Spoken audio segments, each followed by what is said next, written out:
Hello and welcome everyone. My name is Manish and I welcome you all to my YouTube channel.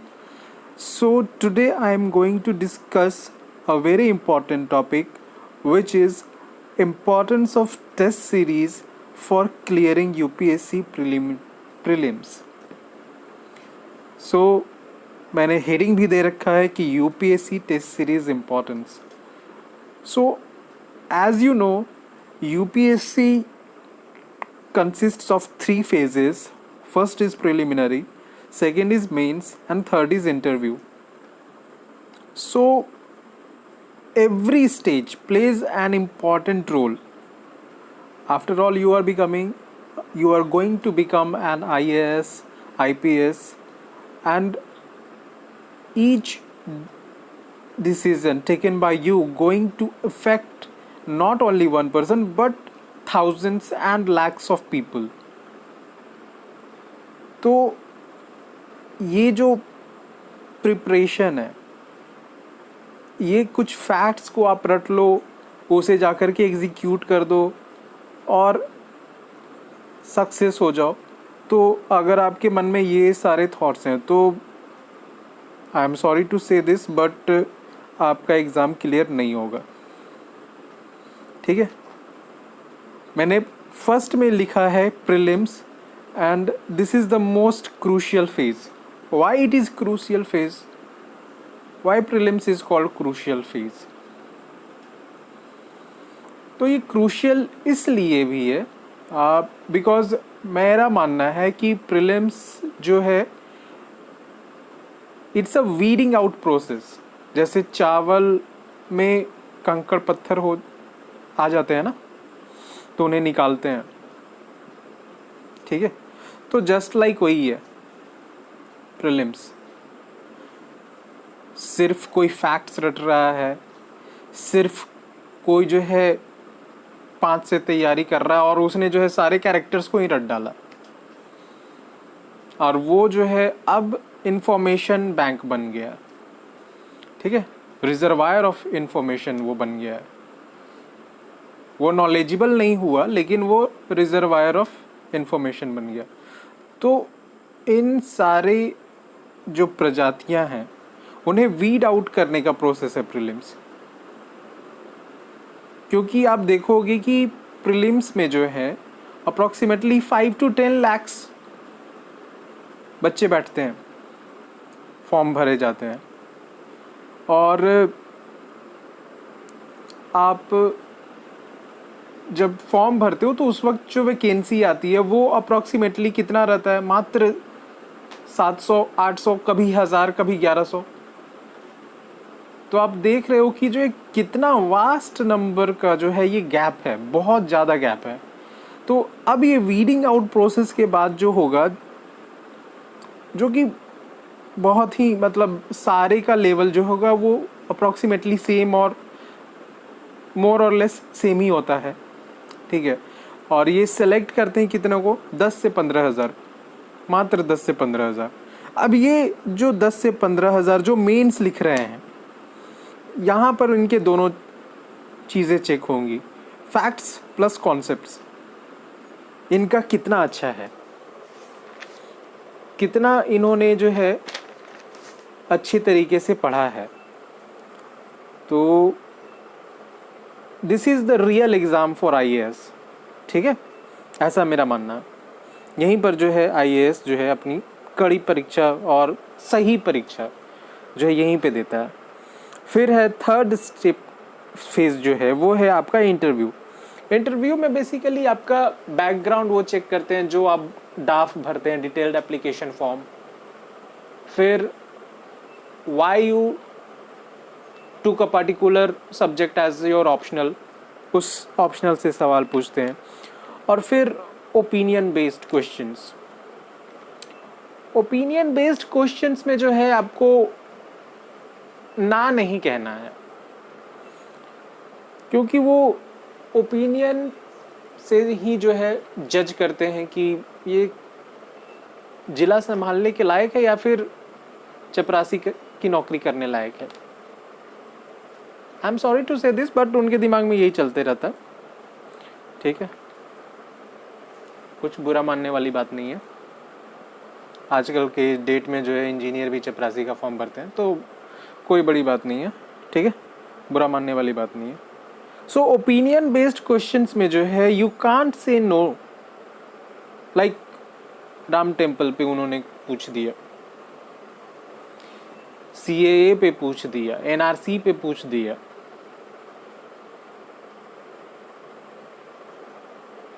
So you can't say no to them.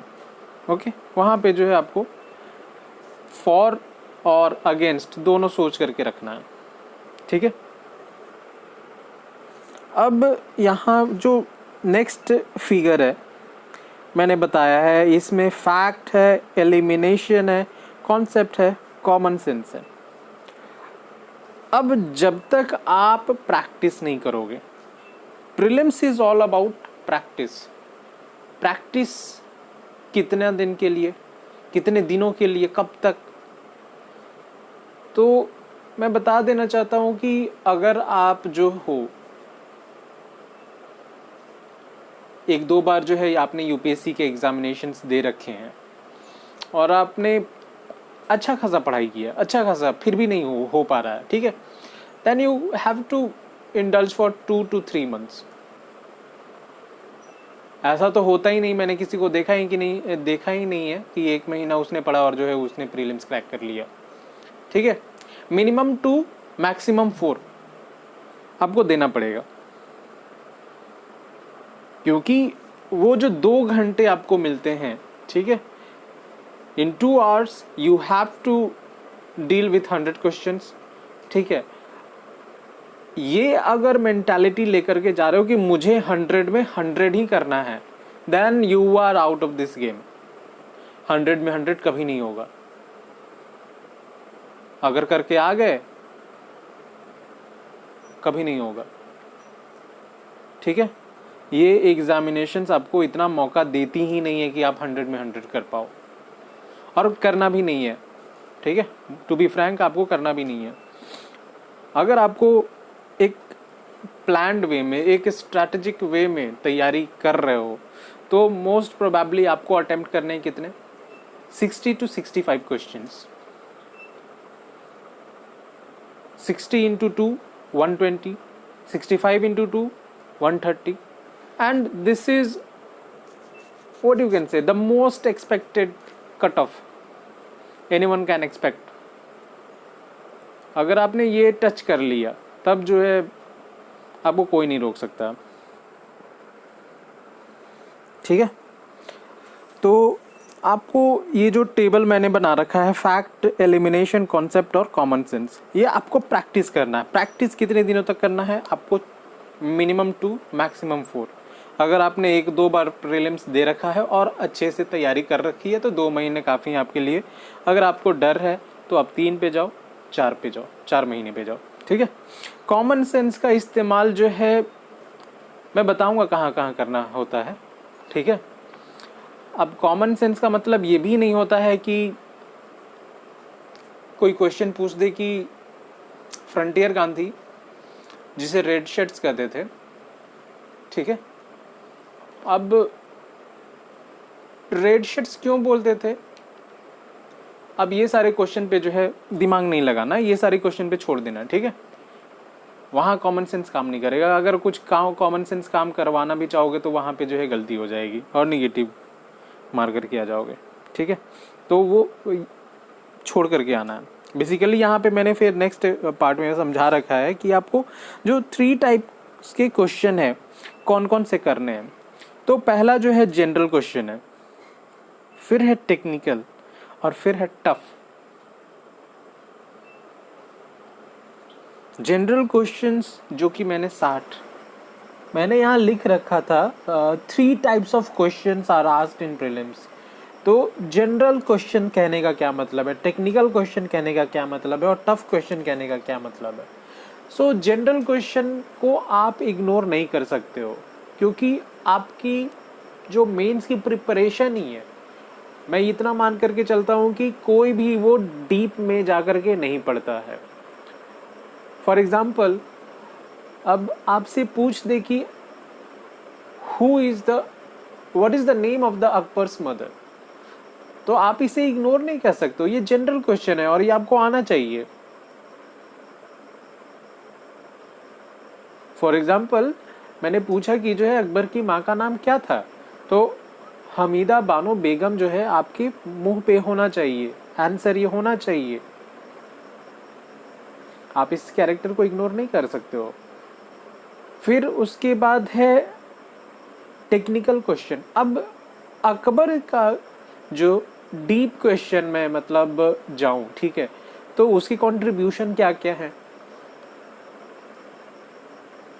जब आप पढ़ोगे तो मनसबदारी system आएगा, उसने पूरे India को जो है एक किया, integration of Mughal empire, Rajput को जो है मिलाया, मनसबदार बनाया। तो ये सारे कंट्रीब्यूशन को आप इग्नोर नहीं कर सकते हो, ये आपको पढ़ना है और आपको बताना ही पड़ेगा। तो मैं इतना मान करके चलता हूँ कि ये जो टेक्निकल 20 क्वेश्चन है, एटलीस्ट आप 10 या 12 क्वेश्चन जरूर करोगे। तो यहाँ हो गया 60 + 12, ठीक है, तो 72। ये जो टफ क्वेश्चन है, जो कि अगला पार्ट है, अगर आप पढ़ते हो और आपको लगता है कि नहीं कर पाऊंगा, एक भी ऑप्शन जो है आपको लग रहा है कि नहीं मैंने इसे टच नहीं किया है, तो आपको जो है वो छोड़ देना है।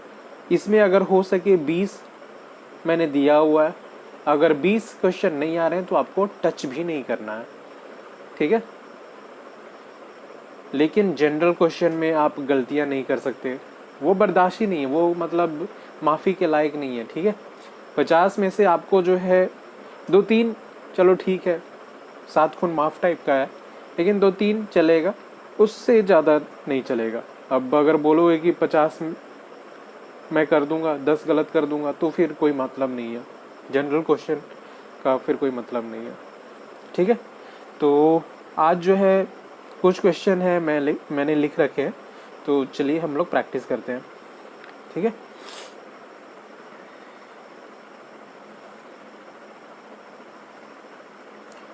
सो हमारा पहला क्वेश्चन है, who was the Maratha commander during 3rd battle of Panipat.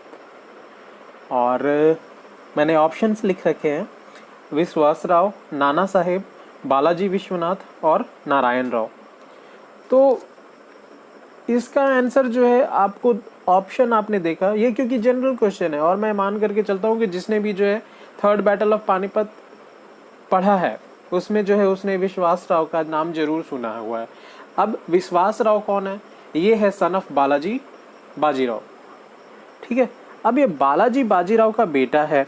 अब बालाजी बाजीराव जो है वो कौन है भाई, ठीक है। तो बालाजी विश्वास राव जो है ये आपका नाना साहेब है, इन्हें नाना साहेब भी कहते हैं, ठीक है। और फिर आपका जो है इसमें 3rd ऑप्शन जो है बालाजी विश्वनाथ। बालाजी विश्वनाथ के बारे में मैं बता देना चाहूँगा, ये एक जो है छोटे से रेवेन्यू ऑफिशियल है, ठीक है। और इन्होंने अपना टाइटल जो है सेना करते रखा है। और जैसा मराठा सिस्टम में जो है जब आप पढ़ोगे मराठा, तो उसमें जो है चौथ और सरदेश मुखी लीगलाइज कर दिया गया था मुगलों द्वारा, ठीक है। पहले तो आप जान ही रहे होगे कि शिवाजी और औरंगजेब में जो है बहुत सारी लड़ाइयाँ हुआ करती थी, ठीक है। बट औरंगजेब के बारे में जब बताऊंगा तो उसका भी जो कैरेक्टर है, ठीक है, उसे स्प्लिट पर्सनालिटी डिसऑर्डर में बोलूँगा का शिकार आदमी है वो, ठीक है। मैं बताऊंगा, बहुत सारी कहानियाँ मेरे पास है, ठीक है। मैं अब पढ़ाने तो नहीं बैठ सकता, लेकिन जब भी उन सारे कैरेक्टर्स का नाम आएगा, जैसे कि बाबर का नाम आएगा, ठीक है। अब चलो ठीक है, अब शुरुआत कर ही देता हूँ मैं। तो 1st बैटल ऑफ पानीपत कब हुआ था? 1st बैटल ऑफ पानीपत हुआ था आपका 1526 में। किसके किसके बीच हुआ था? बाबर एंड इब्राहिम लोदी, ठीक है। बाबर और इब्राहिम लोदी के बीच में हुआ था। सेकेंड बैटल कब हुआ था? सेकेंड बैटल जो है आपका 1556 में हुआ था। किसके किसके बीच में हुआ था? अकबर एंड हेमू के बीच में हुआ था। थर्ड बैटल ऑफ पानीपत किसके किसके बीच हुआ था? तो वो हुआ था विश्वासराव, अभी में हम लोगों ने पढ़ा, और अहमद शाह अब्दाली के बीच में। अहमद शाह अब्दाली कौन है? अहमद शाह अब्दाली जो है वो नादिर शाह का कमांडर है। ठीक है, नादिर शाह कहाँ का है भाई? ईरान का है। ठीक है, और ईरान से नज़दीक में ही जो है आपका अफगानिस्तान है। ठीक है, कहा जाता है कि जब नादिर शाह यहाँ से लूट करके खजाना ले गया तो जो है 3 साल तक जो है ईरान में उसने कर ही नहीं लगाया, कोई टैक्स ही नहीं लगाया, टैक्स फ्री कर दिया। ठीक है, तो ये सारी चीज़ें क्यूरियोसिटी है तो जानो, अदरवाइज मैं जितना बता दूंगा वो काफ़ी है प्रीलिम्स के लिए।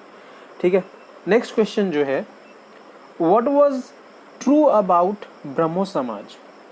अब ब्रह्मो समाज का तुम लोगों ने नाम सुना होगा, तो ब्रह्मो समाज आखिर है क्या? नाम से क्या झलकता है? ब्रह्म मतलब कुछ इनलाइटन टाइप का पीपल क्या? ठीक है, तो ये जो है ऑर्गेनाइजेशन ऑफ इनलाइटेंड पीपल है। ठीक है, अब इसमें क्या सही है? ऑप्शंस में रीड कर दे रहा हूँ। It was against holy scripture, it emphasized on rationalism and humanism, third है it emphasized on promotion of press, fourth है it emphasized on modern education only. So अब यहाँ पे जैसे कि तुम लोगों ने जो है नाम जैसे ही सुना होगा, एक नाम और आया होगा कि ये जो है बनाया है किसने? राजा राम मोहन रॉय। ठीक है, इनका भी नाम आपके माइंड में ज़रूर आया होगा। तो मैं बता देना चाहता हूँ कि ठीक है, ये ब्रह्मो समाज को जो है राजा राम मोहन रॉय ने बनाया। अब एक आदमी का पर्सनालिटी और एक ये जो है ब्रह्मो समाज का पर्सनालिटी या फिर सोसाइटी का जो थॉट्स है, ठीक है, इंटरचेंज हो सकता है, समझे? तो इसका ऑप्शन जो है पहला तो नहीं होगा, तीसरा भी नहीं होगा और चौथा भी नहीं होगा। ठीक है, इसका आंसर जो है वो सेकंड है, it emphasized on rationalism and humanism. ठीक है, क्यों ऐसा मैं कह रहा हूँ? क्योंकि जब राजा राम मोहन रॉय के बारे में पढ़ोगे आप, ठीक है, तो फर्स्ट ऑफ ऑल उनका नाम आता है कि ही अबॉलिश्ड सती। ठीक है, 1829 में जो है वो लाए, आपका जो है विलियम बेंटिक हुआ करते थे उस वक्त गवर्नर, तो जो है उन्होंने जो है सती अबॉलिशन एक्ट लाया और बंगाल में जो है सती हटा दिया, अबॉलिश कर दिया। ये याद रखना कि बंगाल में हुआ था, नॉट इन होल इंडिया। ठीक है, होल इंडिया में कब हुआ था? 1830 में। ठीक है, सॉरी 1830 में बॉम्बे एंड मद्रास में हुआ था। ठीक है, फिर लॉर्ड हार्डिंग वन, ठीक है, लॉर्ड हार्डिंग वन का जो है टाइम पीरियड आप मुझे जो है कमेंट सेक्शन में लिख देना। इन्होंने जो है पूरे ब्रिटिश इंडिया में जो है सती को अबॉलिश किया था। ठीक है, विलियम बेंटिंग ने सिर्फ बंगाल में किया था, याद रखना, लिख मत देना कि जो है भाई वहाँ पे हो गया था 1829 में। ठीक है, तो अब मैं इनके कैरेक्टर पे आता हूँ, राजा राम मोहन रॉय के प्रति के बारे में बता रहा था। तो रविंद्रनाथ टैगोर ने जो है इन्हें फादर ऑफ मॉडर्न इंडिया बोला है, राजा राम मोहन रॉय को। ठीक है, ये पॉलीग्लॉट है। पॉलीग्लॉट कहने का मतलब है कि इन्हें बहुत सारी लैंग्वेजेस आती हैं। ठीक है, और इन्होंने 1814 में जो है आत्मीय सभा बनाई थी। ये बेसिकली चाहते थे कि रैशनलिज्म हो, ठीक है, जो भी रिलीजन हो, ठीक है, वो रीजन पे बेस्ड हो। जैसे कि मैं ये भी बताना चाहूँगा कि इन्होंने क्रिश्चियनिटी को जो है, ठीक है, ये वेस्टर्न आइडिया से प्रभावित थे, ठीक है, बट ये हिंदू की जो भी मान्यता थी, ठीक है, ऐसा भी नहीं था कि ये जो है चाहते थे कि पूरा जो है ख़त्म हो जाए, बर्बाद हो जाए हिंदुइज्म, ऐसा भी नहीं था इनका थॉट, ठीक है। लेकिन क्रिश्चियनिटी का जो है ये विरोध करते हैं, और ये पूरी तरीके से बाइकआउट करते हैं। उनका कुछ मिरेकल का कॉन्सेप्ट है क्रिश्चियनिटी में, that Jesus will walk on water, holy water. तो ये सारे मिरेकल्स जो है उन्होंने पढ़ा जब बाइबल में, तो पूरी तरीके से उसका विरोध करा, ठीक है। तो इसका आंसर मैंने बता दिया है 2।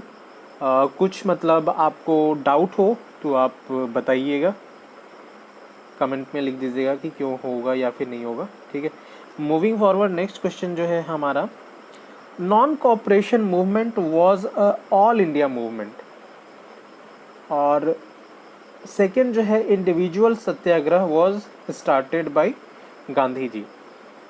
तो पहला क्वेश्चन जो है, पहला जो ऑप्शन है हमारा वो करेक्ट है, क्योंकि non cooperation movement was a all India movement, या इट्स एब्सोल्युटली राइट।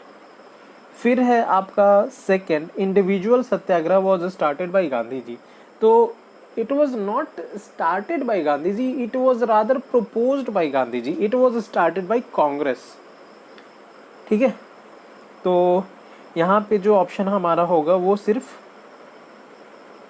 ए होगा, 1 ओनली, ठीक है।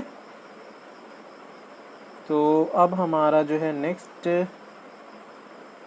क्वेश्चन क्या है भाई, नेक्स्ट क्वेश्चन जो है वो है हमारा, in abolition of sati system Raja Ram Mohan Roy disregarded religious scriptures. Second question है, Raja Ram Mohan Roy supported permanent settlement. तो अभी अभी मैंने बताया कि डिसरिगार्डेड रिलीजियस स्क्रिप्चर्स ऐसा नहीं था, मैंने बताया कि जो है ऐसा भी नहीं था कि वो हिंदुइज्म को ख़त्म करना चाहते थे। So this statement is false, ठीक है। उन्होंने उनका कॉन्सेप्ट ये था कि जो आप रिलीजन प्रैक्टिस कर रहे हो वो रीजन पे बेस्ड हो, ठीक है, रैशनलिज्म पे बेस्ड हो, ठीक है। तो डिसरिगार्ड वाला ये जो ऑप्शन है वो ये गलत है। फिर सेकंड है, Raja Ram Mohan Roy supported permanent settlement, so this statement is right. Reason क्या था उनका, उनका ये कहना था कि जिस तरीके से जमींदार के लिए फिक्स्ड सैलरी का प्रावधान है, ठीक है, उसी तरीके से फिक्स्ड सैलरी फार्मर के लिए भी हो, वो उस कॉन्सेप्ट में जो है इन्होंने परमानेंट सेटलमेंट को सपोर्ट किया था, ठीक है। नेक्स्ट है आपका, he wrote longest epic poem in English, remained in the service of Baroda state, faced court trial, became principal of Bengal National College, also nominated for Nobel Prize for Literature। तो इसमें 4 नाम है, Dadabhai Naoroji, B Aurobindo Ghosh, C Rabindranath Tagore and D Subhash Chandra Bose. तो इसका answer मैं बताना चाहूँगा कि इसका आंसर है अरबिंदो घोष, नॉट रविंद्रनाथ टैगोर, ठीक है। यहाँ पे जैसे ही देखोगे कि नोबेल प्राइज़ फॉर लिटरेचर सभी जो है रविंद्रनाथ टैगोर है, बे ऐसा नहीं होता भाई, ठीक है। और अरबिंदो घोष के बारे में भी थोड़ा जानो, ठीक है। ये जो है ICS ऑफिसर है, ठीक है। ये इन्होंने जो है ICS क्वालिफाई भी करा था, 11th पोजीशन था इनका अमंग 250, ठीक है, 250 में 11th rank. What a great personality he was. So मन नहीं लगता है इनका, ये बेसिकली बंगाल के हैं, ठीक है। ये चले जाते हैं आपका इंग्लैंड में, पूरा परिवार जो है इंग्लैंड में शिफ्ट हो जाता है, फिर वहाँ पे जो है स्कॉलरशिप पढ़ाई करते हैं, स्कॉलरशिप मिलता है, फिर जो है ICS की जो एग्जामिनेशंस होती है उसे क्वालिफाई करते हैं, फिर उसके बाद जो है ये वहाँ पे सर्विस करना नहीं चाहते, फिर जो है वे वापस आ जाते हैं Bengal. There he was involve in all the activities, political activities, ये अवेकन करना चाहते थे लोगों को, ठीक है। फिर अलीपुर एक कॉन्स्पिरेसी जो है उसमें ये फंस जाते हैं एंड ही वॉज एग्जाइल्ड, ये पौंडीचेरी के जेल में चले जाते हैं और वहाँ पर जो है 4 साल 5 साल जो है तपस्या और मेडिटेशन करते हैं। फिर इन्हें जो है कॉन्शियसनेस गेन होती है और ये फिर स्पिरिचुअलिटी का एक अलग ही लेवल जो है वो वहाँ पहुँच जाते हैं। तो इसका जो आंसर है वो बी है, अरबिंदो घोष। अरबिंदो घोष के बारे में जो है पढ़िए, ठीक है। और हो सके तो मैं जब भी इनका नाम आएगा कुछ ना कुछ फैक्ट्स आपको बताते रहूँगा इनसे रिलेटेड, ठीक है। मूविंग फॉरवर्ड, नेक्स्ट क्वेश्चन जो है, who was the first president of all India anti untouchability league? इसका आंसर है आपका जीडी बिरला, ठीक है, जीडी बिरला। इसके फाउंडर थे महात्मा गांधी, बट लैटर ने जो है आपका ये जो all India anti untouchability league है, it was later known as Harijan Sevak Sangh, ठीक है। और उसके प्रेसिडेंट थे जीडी बिरला एंड सेक्रेटरी थे आपका Thakkar Bappa, and it was located in Delhi. इसी से रिलेटेड एक छोटी सी कहानी है। जब अंबेडकर और गांधी दोनों एक दूसरे से मिलते हैं आफ्टर, मतलब ये क्या बोलते हैं आपका पूना पैक्ट जब हुआ था येड़वाड़ा जेल में, ठीक है, उसके बाद से गांधी को लगा कि थोड़ा सा जो है हमें अपने दलित भाइयों के लिए भी जो है कुछ करना चाहिए। तो ये अपनी पत्नी को बोलते हैं कि ऐसा करते हैं, उन्होंने जो है हमेशा हमारा जो है बाथरूम और कचरा और नालियाँ वगैरह साफ़ की है, तो क्यों ना आज हम जो है उनके बाथरूम और नालियाँ वगैरह साफ़ कर दें। तो कस्तूरबा गांधी जो थी वो मतलब थोड़ा डर गई, बोली कि ऐसा हम लोग नहीं कर सकते हैं, we belong to upper caste. तो उन्होंने मतलब बोला कि नहीं, जब वो कर सकते हैं इंसान तो हम भी कर सकते हैं। तो वहाँ पर जो है कस्तूरबा गांधी और मोहनदास करमचंद गांधी यानी महात्मा गांधी में जो है मन मुटाव हो गया, और इस मन मुटाव में जो है महात्मा गांधी थोड़े एंग्री हो गए और थोड़ी सी जो है हमारे फादर ऑफ द नेशन ने मदर ऑफ द नेशन की थोड़ी पिटाई कर दी।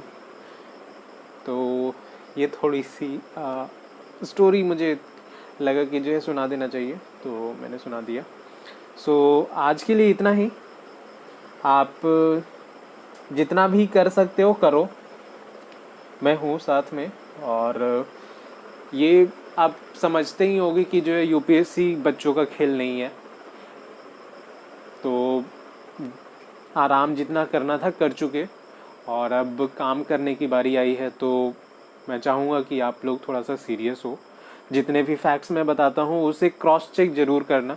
हो सके कि मैंने भी आपको गलत बता दिया हो, तो एटलीस्ट इसी बहाने आप थोड़ा गूगल को जो है तंग करोगे इधर उधर, तो आपको भी कुछ फ़ायदा होगा, ठीक है।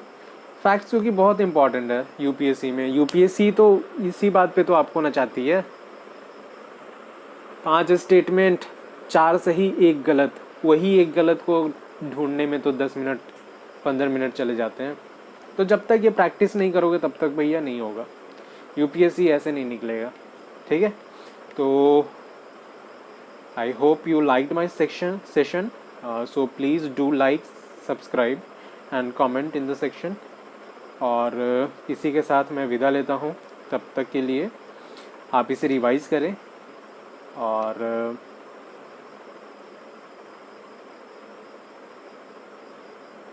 Keep commenting. Thank you and have a nice day, bye bye.